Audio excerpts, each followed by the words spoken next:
Hey guys, Hi. how's everybody doing? Good to see you all. We are here with the twins, of course. This is We're Karis, not who's in the twins. They're purple. the twins. Yes, yeah, not those twins over These there. other ones. Wait, is that the right way? Yeah, that's the Sorry, right. all day. Yep. Uh, so this is Karis, this is Chloe, and these are some friends of ours from youtube.com/Olinsalot. Now their channel is called Carl and Ginger, and there's a link to them in the description here, and there's also an interactive card on this video you can click on that goes over to their channel. And you guys have been family vlogging for how long? 7 years. 7. How long have you been like We weren't consistently or like on and off? we weren't vlogging. I was like We were been creators. I for was 7 putting up years. really dumb videos for like the first 5 years, and then we started family vlogging. So I don't like know. 3 years. 3 and then years. We took a year off. Anyway. I still know you as Fam Damily. I know. Is that a thing or not really? We're kind of saving that channel. We're probably going to do like live streams and stuff on there and Q&As on that channel. And then our oldest son, Gage, will probably inherit that because he wants to do YouTube when he gets older. Oh, okay. That's cool. He has 1 more year, so he's probably going to take that one over. Nice. So is he already planning on what he's going to be doing on his channel? Oh, yes, he is. He thinks video games, but I don't know. We'll see. You know. Yeah. Well, for those of you guys who are hanging out, what we're going to do tonight is talk with Carl and Ginger about something that, if you're a subscriber of our channel, you are undoubtedly familiar with, and that is Family Adventure Days. You guys want to see the twins. Okay. I'm watching you guys in the chat. Here's Karis. Here's a close-up of Karis. Say hi. She's like, I wear my hat kind of sideways because it just doesn't really stay on. My head's not quite big enough yet. She is so cute. Here, say hi. Don't cry. Just say hi. Oh, this is risky right here. You know, if you're a parent, you know you don't take this. She's like, yeah, she's like, what's going What on? is happening? And Chloe looks the same way, so you can see her. They're identical. Yeah, our identical twins. They do look a little. Hi, everyone in the chat room. Oh, we're besties. Oh. Give me my pinky. So we're gonna talk about Family Adventure Day stuff, and You want them to introduce their channel? oh yeah, that's right. We kind of skipped over that. You did, didn't we? kinda. We kind of talked about that. all right. Yeah, tell us about your channel and what you guys are doing there, and then you guys share some common values with us as far as like spending time together as a family, doing activities together, training your children, all that kind of stuff, and that's what we're going to talk about here for those of you guys who are hanging out. So, tell us about your channel. Yeah, our channel name is Carl and Ginger, and Ginger's with a J. And what we do is Monday through Friday at 1 p.m. Mountain Standard Time, we do upload a daily vlog every weekday. And then every Saturday morning, we do a challenge prank or skit, like a sketch comedy video, one of the three. And we haven't done anything on Sundays yet. We're kind of kicking it around, but we kind of like our Sundays off because we're really active at church and volunteering there and all that stuff. But yeah, so yeah, we've been doing YouTube for quite a while. I don't know what else. I don't know.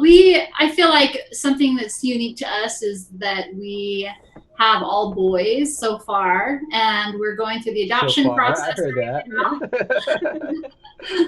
We're going through the adoption process right now, and so that's an exciting thing that's happening in our lives. And I don't know, we kind of focus on lifestyle, not just vlogging, just what's happening and what type of toast we're eating that day, but just a lifestyle, and it's more of a broad spectrum of what we do, I feel like. And the activities we like to do and interests that we have is a big part of our vlogs. Yeah, I think our biggest story right now is the adoption process. We decided that we wanted to adopt a baby, and we're right in the thick of that. We just finished our home study, and now we're just kind of waiting to announce some big things on our channel, hopefully some good news there. And yeah. That's so exciting. I'm so excited to follow the adoption process. It's so fun. We've learned a lot. It's been some really eye-opening, and you kind of have to dig down to the deepest part of your soul to answer some of these questions, about adoption. And when they come into your home for the home study, the types of questions they ask are pretty invasive. Yeah. And and so it's been, I mean, we've learned so much, and our family has already, you can already see the growth that's happened. It's really cool. Yeah. Cool. Very neat. So check them out. Links around here, and so we're gonna talk a little bit about family adventure, family training, that type of stuff, and then we're gonna do a lot of Q&A with you guys. So one common question I'm already seeing from Elena, Ashley, other people, Lena, Lindley, the other kids, our kids anyway, are in bed. We just got them down to sleep, so hopefully they stay there. Or where are your kids? Our kids are out playing. Well, they're supposed to be doing homework, but they're probably playing Xbox right now. Mom and Dad are busy. Running around. Hashtag parenting win. Right. Cool. So ideas for parents who are watching this, Carl and Jinger, about one, what do family adventures look like for you guys? Why do you do them? And what are some good ideas that you have that any family could probably implement and do? Yeah, we kind of talked about this a little bit earlier today. We were kind of kicking around some ideas. I'll let Jinger go first. She's like really, we're both really big into the outdoors and stuff, but go ahead. Well, the reason why we do family adventures really comes down to because we like it. Carl and I are both really adventurous people. We grew up doing a lot of outdoor stuff. I grew up on a farm, swimming in canals, riding horses bareback, doing backpacking in the mountains or taking a string of mules into the forest or whatever. Carl grew up. Liked that yeah, stuff. where is YouTube back then? Right? Well, we might do some of that this summer, but Carl grew up doing a lot of camping and rock climbing and more of the. I had a group of friends. We used to do like survival camping type stuff where we would like not take any food or supplies and see how long we could go before we wussed out and had to go home, So we used to do a lot of fun stuff like that, but when we started, like when we got married, we're like, kids are not going to slow us down. We're going to get the gear we need, and we're just going to do it, And of course, you have 2 kids in 2 years, and it's like, They would like the Crawford. But one thing that we haven't quit doing is we at least get out a few times a week, and our adventures have changed because our boys are now to this age where they can keep up with us hiking. They could probably leave us in the dust now. But I think one thing that is part of it is like 90% of adventures is getting out the door, especially with your kids at any age. It's just having somewhat of a plan, because no matter how much you plan, it's going to go wrong, and being really flexible and just getting out the door. And we kind of talked a little bit about different plans, like some things you can do is just make sure you have a lot of food, a lot of water, and some toys, some outdoor toys like sand toys or just shovels even. Little younger kids, like it takes them a while before they learn to just like sit on the edge of a lake and enjoy the scenery. So we figured out, kind of have to take stuff for them to do. They're like always trying to become part of the scenery. Yes. Or burn the scenery down if you're not careful. Or destroying it or something, Or give them a net to go catch some bugs and a little jar to keep them in or something. Just planning, like, no matter where we go today, we're probably going to be somewhere we're going to have a campfire. So grabbing your roasting sticks and a bag of marshmallows, boom, you have an adventure. Yeah. Just, packing some peanut butter and jelly sandwiches, goldfish crackers, and water, and you have a picnic. Like, you don't have to overdo it, and you don't have to make it elaborate. And most of the time, our adventures are super spontaneous, and they change just at the blink of an eye, and it becomes the most beautiful thing. It's kind of like you embark, and then you have this idea. And you just go. You have this idea in mind, and then as things fall apart, you make compromises, and it ends up being more fun. But another one of the things that we kind of figured out is that instead of, a lot of people make the mistake, especially when they have kids, everything gets more expensive when you want to go somewhere or go on a trip. And you end up like going to a place once and spending your whole trip budget or adventure budget to go to that one place, and then when it's over, it's like over. Yeah. Where we've learned more to like instead spend that money like on kayaks, and now we own kayaks, and in the summer we can all go kayaking. We have what, 3 kayaks now? Yeah, one of those kayaks is a 3-person. Yeah, so we got one huge kayak that 3 people can sit on, and so now we own those kayaks. So all we have to have is peanut butter and jelly sandwiches and a little bit of fuel in the tank, and we can go like every weekend. Yeah. You know, like I like that you guys have a budget for it. We have a budget also. How much do we budget? Like $50 a month or something? Something like that. Yeah, so we usually budget around $50 a month just for family adventures, because we believe that like the things that are important to you and your family is where you kind of put your money, you know.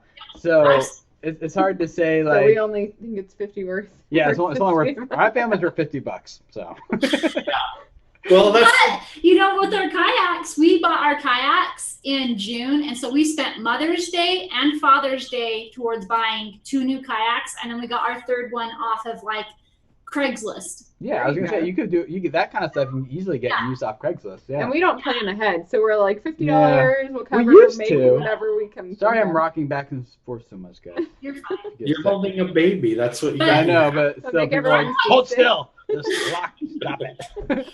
This way with us. Carl has some really good ideas though about like different things, like just to think outside the box. Well, you know, it's easy to like live where you live and be blind to how cool things can be around you at the same time. And like, it really helps, I think, to stop and look at where you live or look it up online, the town you live and the surrounding area, and look at it like you're going to go there on vacation, like you've never been there before. Mhm. And all of a sudden, you know, you end up getting on different Facebook groups and pages where there's tons of activities that are going on in your community and close by, and hot spots where people, you know, hiking trails that people like to go on that you had no idea were there. And like I was talking about the survival thing, I grew up in this town, and the whole time growing up there, I had no idea there was this whole group of people that would get together a couple times a year, and they had this event called Rabbit Stick. And they would actually like build teepees, and they would like make clay pottery and fire it in the ground. And they would make like obsidian knives that they would knap by hand. And like, it was all this like cool survival craft thing that lasted like a whole week. And that was going on like a couple times a year. And I had no idea about it until I like met somebody that was doing it and going there all the time. But if you really just like look at your local area, that can save you a ton of money too, and you can find all kinds of fun stuff going on, you know, unless you live like in the middle of like North Dakota, in the middle of you could just drive and In the find middle It's of just- Idaho. yeah, we're in the middle of Idaho, and you can still find tons of fun stuff to do. But I think one thing is a little bit intimidating. I mean, I see you guys in chat. We'll get to your questions here in a second. We'll spend the rest of your time answering your questions related to family adventures and child training and stuff like that. But I think one thing, like when you're just starting out, for like those parents who are like, man, like buying kayaks, man, setting aside $50 a month, like that, all that sounds like way too much. I think I'm gonna ask you guys this question too, but like the question is like, what are some of the most teachable moments that have come out of these experiences for your family and your kids? And usually, like, they're the free to super cheap ones for us. You know, like we went to the aquarium last week, and that was, I don't know, but that was like the whole $50 right there. But like when I think back to like ones where we went hiking, one of the ones that stands out to me the most is when we were just hiking. There was a log that had fallen over on the trail, and we were trying to teach Zeke, especially at that point anyway, like how to be a gentleman, how to serve your family, how to be a leader of your family. And I'm trying to model that for him, but giving him examples. So there's this log that had fallen over, and like all the tree and the branches, or it was a tree that fell over, and all the branches were like everywhere. We actually have this on video. We vlogged this. This is on one of our past vlogs. And so we stopped, and we're like, there's a great opportunity to train Zeke. You go first. You hold the branches back. You hold your sister's hand with your other hand and help her step over, right? Not because Hannah was incapable or, you know, or whatever, but more as a gesture of, I'm here to serve, you know, and that's like one of those teachable moments that that really stands out to me, and I know there's a lot of others. We usually try to intentionally to train our kids somehow. But what's the story? And then we'll start getting the questions about that stands out. I can go ahead if you want. I have a good story about that. I decided one time Ginger was out of town, and I thought, I have 3 sons, and here I am, a father. Like, if I don't take my boys out just camping, just me and the boys, like, then I'm going to be missing out on an awesome opportunity just to take them and do guy stuff, like. Yeah. And so there's like this big golden opportunity, and I knew the place that we were going was called Horseshoe Lake, and I knew that on the way up there, you had to stop and collect your firewood on the way up along the side of the road and stuff, because once you got there, it's all picked clean. Like, unless you take a chainsaw and chop something living down, like, you have to hike long ways to find firewood. So anyway, we stopped like along the way up there and got out, and I was having the boys like help me pick up the firewood and gather it. And they were like kind of being wimpy about it. Like, they were like getting little twigs and just not being lazy and not really helping, And so it was a really fun opportunity for me. I was just like, all right, one of them started crying because he was like getting tired already, and we hadn't even got there yet, Yeah. So I was able to give him like this pep talk as their father, and I was like, all right, are we men or are we men, And they all like got all serious, and I was like, all right, we're going to do guy stuff this weekend. I gave him this big pep talk about I'm what picturing like music swelling in the background. It was a big, powerful The man. lighting is getting down. Yeah. The clouds are rolling back. Go ahead, sorry. I was like, listen, we're going to be men here, and we're going to do guy stuff on this camping trip. No crying's allowed. We're going to do cool stuff. And they all like wiped their tears and helped me load the firewood. And then we went up there, and I let them have like a caffeine-free diet Mountain Dew, and oh man, I might as well. Naughty. Yeah, they thought they were so macho. It was like that's like what we gave our kids. I didn't even know they made caffeine-free Mountain Dew. Right. But because it was like the same thing I was drinking, oh man, like they thought they were so tough, And it was fun. I had the opportunity to like teach them how to start a fire, and I let them go kayaking with their life jackets on by themselves. And we even went out like in the middle of the night in the pitch black and kayaked a little bit just so they could like face their fears. And it was just this really cool thing with my boys to like teach them how to kind of toughen up a little bit, get off the computer and go out and kind of be rugged once in a while. It's fun. Yeah. And there's a lot of simple things you guys can do who are watching this. It's like, on another trip, like we were just going hiking again, but we like doing that. But all we did was we packed a lunch and taken a backpack. But all we did was modify a little bit, and I'm looking at our kitchen because that's where we did it. And I had Hannah make Zeke's lunch, and Zeke made Hannah's lunch, even though they're making the same thing. But in their minds, like, I'm making this for you, you're making this for me, and then they carried each other's lunches on each other's backs.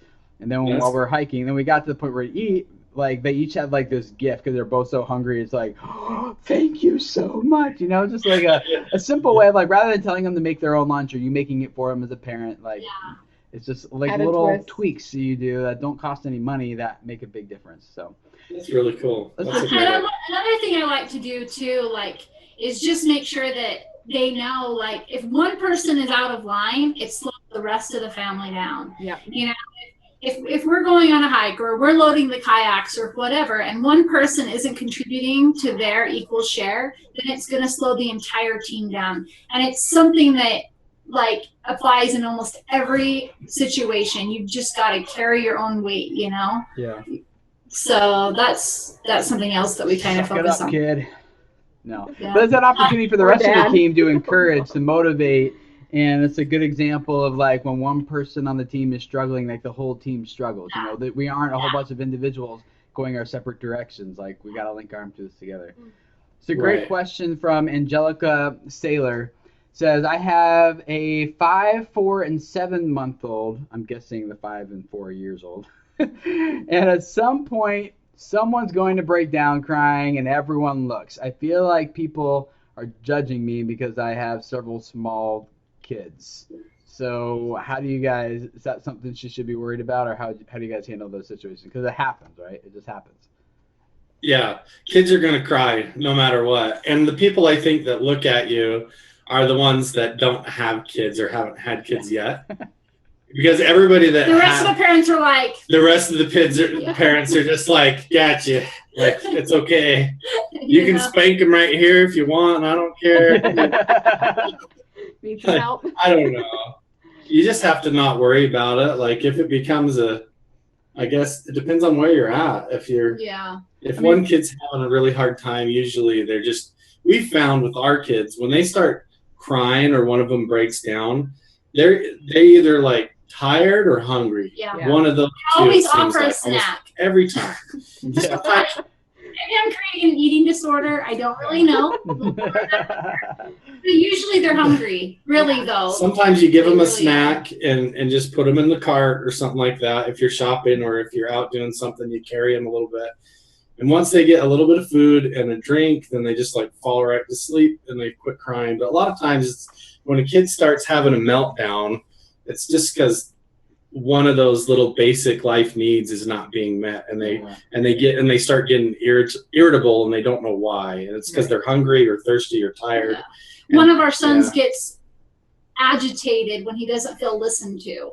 So that's just a little thing. Like if he feels like he's throwing out ideas, or we're busy doing something in the midst of whatever, and sometimes we just have to stop and listen to what he has to say, and then we can move forward or whatever. But most of the time, it's like what Carl said. Like he just needs hungry a or tired or needs a little drink or something. I try to think about it like what's best for my kid and my family right now. Like I'm not responsible for what other people are thinking. I can't control that, and I guess my attitude and my personality is one like I kind of care like if it's going to negatively affect you, but this isn't negatively affecting you right now.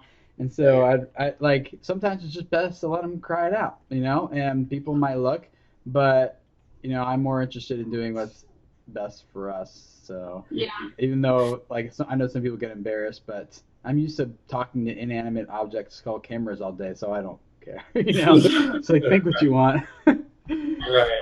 Yeah. I usually use those other families as examples for our kids or other kids as examples. Like if we're out in the store and I hear another kid throwing a tantrum, I let my kids watch because I'm like, that's what you look like. Yeah, that's a really good point. Maddie Putnam, are you planning any family vacations, adventures anytime soon? What do you guys got coming up, and how do you plan to use them with the children kids? Always full of them. We always are loaded in the summertime. Our biggest one that's coming up is CVX Live down in Utah. Oh yeah, we'll be there. Our whole family's. You guys are coming? Yeah, we'll see you. Really? Awesome. Twins. The twins. I didn't know you guys It'll were be our coming. first road trip with the twins. You might get some practice with a baby girl. Let's do it. Yeah, so Carl, Ginger, here you go. We're gonna go sleep. We'll take her right now. She'll take them both. She'll just like hold them like football, walk around. Sorry to mean to interrupt you there, but yes, we'll be there. No, yeah, we have CVX Live. We might be. We'll have our trip to, hopefully, our adoption sometime this summer or sometime this year. That will be a trip, but we won't be taking the kids on that one. What other ones? I don't know. We just really don't plan very well, so we just kind of. We get invited a lot too. I have a lot of family, and she has a lot of family around, and we have friends and stuff. So we get invited to do things a lot. And then if there's nothing going on, we're usually, I don't know. We plan our own stuff.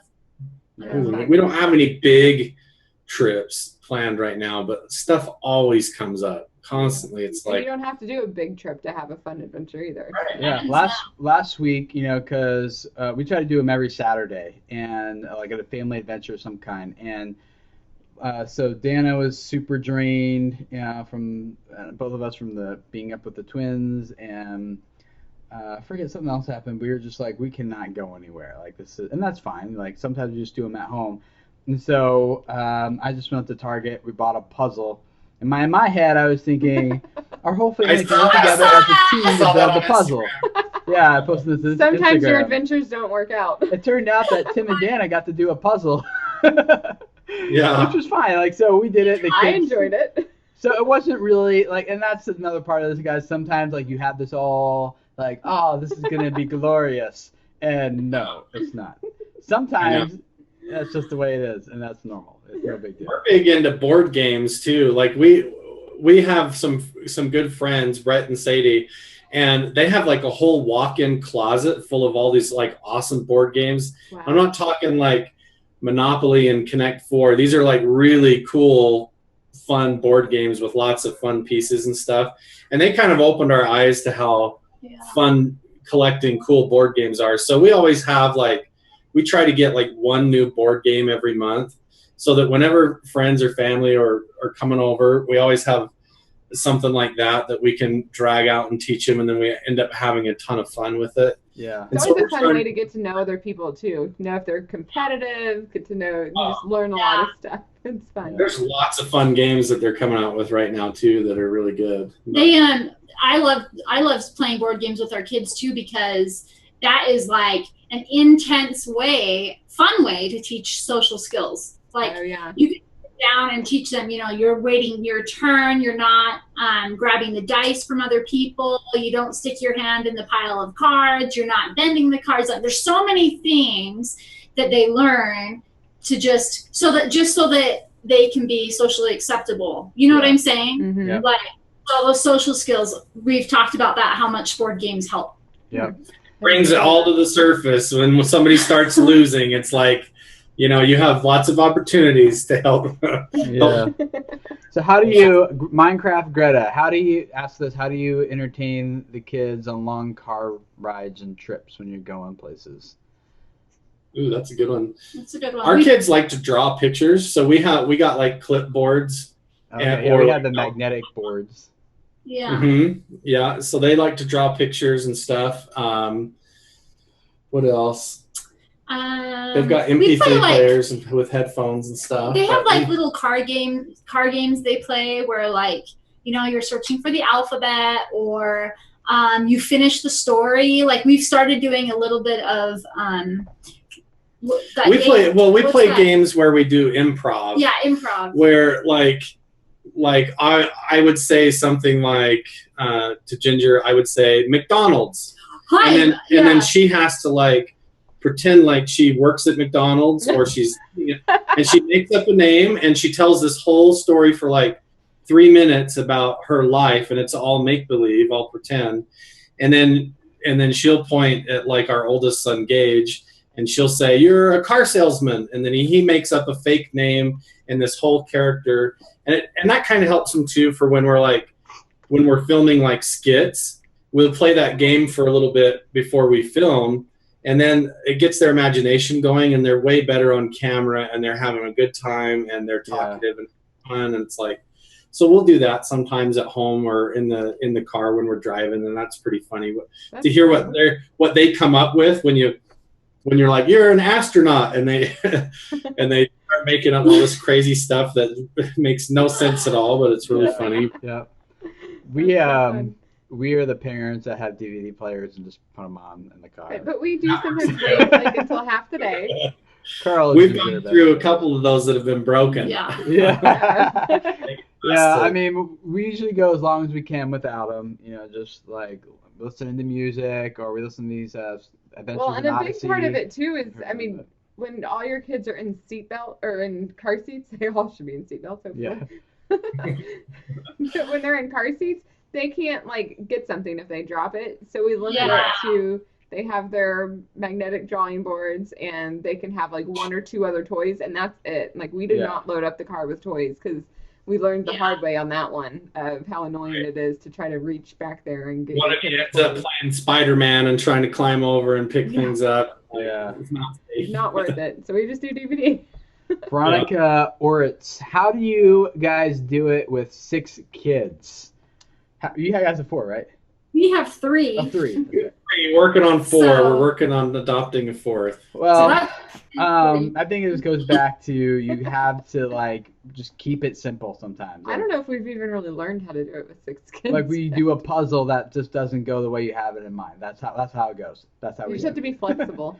Yeah. Buy a transport van Yeah, Right. or an Looked RV. into them, yeah. An RV. Right. Hire 6 nannies, and everything will be fine. Yeah. Let's see here.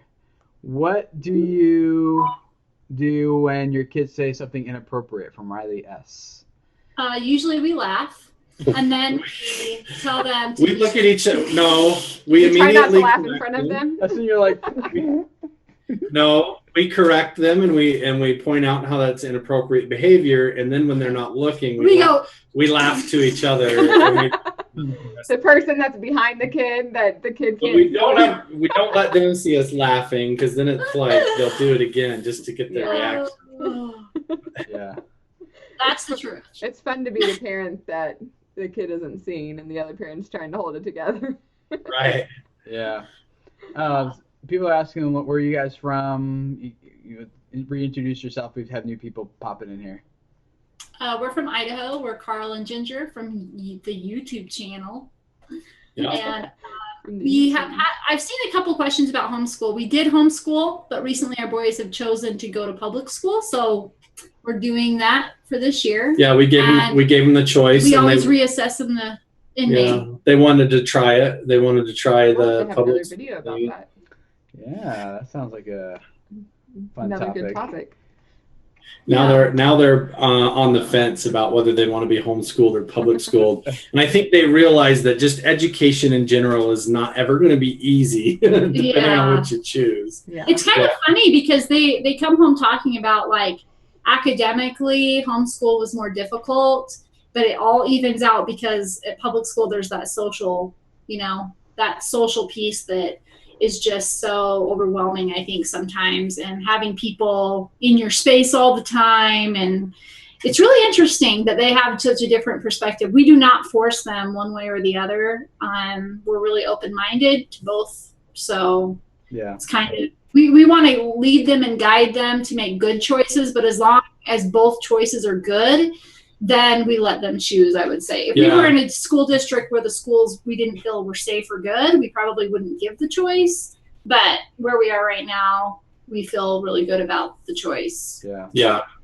Cool. We have good options for both. Yeah. Madeline, we live in Cincinnati, Ohio. And what was the other one I was going to look at? Oh, this one I've been asked a few times, but Crafting Magic 26. How do you make kids stop buying too much toys and junk food at the store? Any advice? The way I think it's just like, if they're your kids, you just tell them no. When my kids were old enough, and it just depends on the age, it's hard. I explained to my older two boys, I probably should do this with Kyle, but I actually explained to them when we were at the store how grocery stores, they put all those candies and toys right by the front, right by the checkout, to try and trick little kids into grabbing them and to throw a fit over them. And I explained to them that it was a marketing tactic and they're trying to trick you. And then it was funny because for like a few months after that, we'd go to the store and my kids my son Luke would come up and he'd tug on my sleeve and he'd say, "Hey, Dad." I'd say, "What?" He'd say, "That's a trick, huh?" Whenever he'd see the candy up front, I said, "Yeah, that's a trick. Don't get tricked by those people." And then he would just like, but if they earn their own money, we let them, like earn points and rewards, or they can cash those in for just dollar bills if they help do chores and show good behavior and stuff. And if they take their own money to the store, we let them buy whatever they can afford. If they want to spend the money on it, if it's a candy bar or a toy, we let them. But if their money's out, we don't loan them stuff. They have to earn their money and save it up. And so we teach them how to handle money and how to count money and all that stuff. And so they kind of learn the value of a dollar really quick when they realize what they have to do to get that dollar. Yeah. And so they when they go and they look at that box of Legos and they realize it's $20. And they're like, it's going to take me a month to make that much money. All of a sudden, you see them going to the dollar section. Yeah. And it's like real life. It's real life. Yeah. Like, look at that house. I'd like, never mind. Let's go to this house. Exactly. Right now. A bunch of questions, and we'll probably wrap it up with this, is handling kids that are screaming and crying, drama in the car. How do you handle those chaos situations from Megan, Angel, and Kylie? We follow through on, do you want me to turn this car around? We have And then turned we the car go around. home. You either actually follow What? through on the threats, or again, it kind of goes back to the same thing we talked about a little bit earlier. You know, most of the time, you either just need to let them you pull off somewhere and let them get out and run around for a little bit. They're probably hungry, tired, thirsty, need to go to the bathroom. One of those kids are all about, they get upset when one of their little basic life needs is not being met. And then it affects their behavior towards other people. So usually you give them a good drink of water or give them something to eat and let them get out and walk around for a little bit. And then they're usually good to go or they fall asleep. Yeah. So. Mm-hmm. How do you handle chaos situations? I let you handle it. Good answer, yeah. I try to stay calm and hold myself together and let Tim be the one to speak. Well, I mean, but the truth is, too, sometimes you're just like, shut up! That's what I was going to say. Sometimes Right. Usually I say, get really frazzled with all of it, so I'm just like, okay. It depends on what kind of mood I'm in. If I've had a good day, I'm like, now, children, let's sit down and talk about it. When do you ever talk I'm- like that? I'm kidding. But if it's been a bad day, I'm frustrated, I'm tired, I'm like, go to your room. Right. It's like then I just contribute to the chaos. But yeah, I try to like get to the root of the issue. Like it's not like you gotta diffuse it first, and then you're like, okay, what happened? Who happened? Who did what to who? And then you discipline the offending party and all that type of stuff. So That's the biggest thing that we've come to find is you can't just treat the symptoms. You have to get to the heart of what's going on. yeah, Because Yeah. that's where you build your relationship with your children. because you could say like, all right, I'm gonna discipline you because you hit your sister. But like, why did you hit your sister? And we try to like, what happened Did in your their sister heart? deserve it? Yeah, sometimes they do. Right. They have it coming. Yeah. Right. Sometimes they did. Yeah.